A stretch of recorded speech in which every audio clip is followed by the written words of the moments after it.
If you've ever wanted to paint a chinoiserie vase but felt intimidated, well, in today's video, I'm going to be sharing with you my easy step-by-step method that I use to paint all of my chinoiserie vases. Even if you're a beginner to acrylic painting, you're in the right place because you're going to learn the simple method that I use to create all of my vases.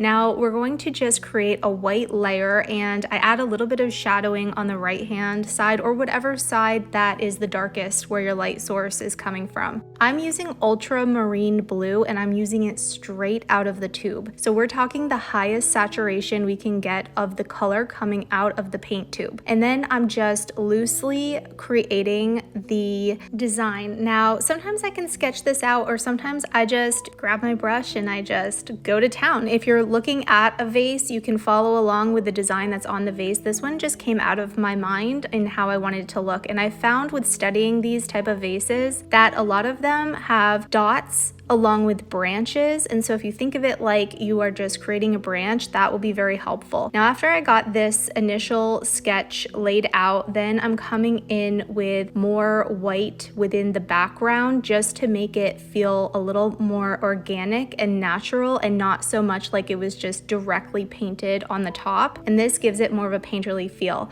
Next, I'm adding more shadowing, and I just added the ultramarine with a little bit of white to create just a little bit deeper shadowing on that side. And then I'm taking the lighter color simply by adding some more white to my ultramarine and coming in over top to create a little bit of detail where the light would be hitting the vase. Now, I'm going to add this detail to all of the branches throughout this vase, even the side that is in the shadow, because I'm going to be building it back up. This adds dimension to our layers and makes it feel less like a flat painting. Next, we're going to come back in with our darker ultramarine blue, again straight out of the tube, and then I am adding back a little bit of where I feel like the shadows would be coming in, or it should be darker just to give it a little bit more of depth within the vase.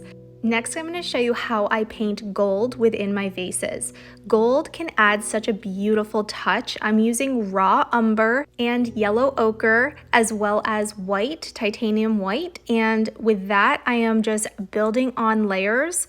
I suggest studying different gold vases, and you can look this up on Pinterest, or you can find some to use for inspiration when you create this layer so that you are adding in bright white for highlights. But then I noticed with a lot of gold is that there's darker brown around the edges and then little bits of touches of it within the center, and then there's streaks of yellow you're going to be pulling in. And so you're going to kind of, I want to say, like massage this into the final result, but it can look so realistic when you step back, as long as you create enough contrast in your darker colors around the edges and then making like a reflective surface that becomes believable. So as I'm adding in more of the darker colors here, I'm starting to build it out so it feels a little more like the final result you see on the left here.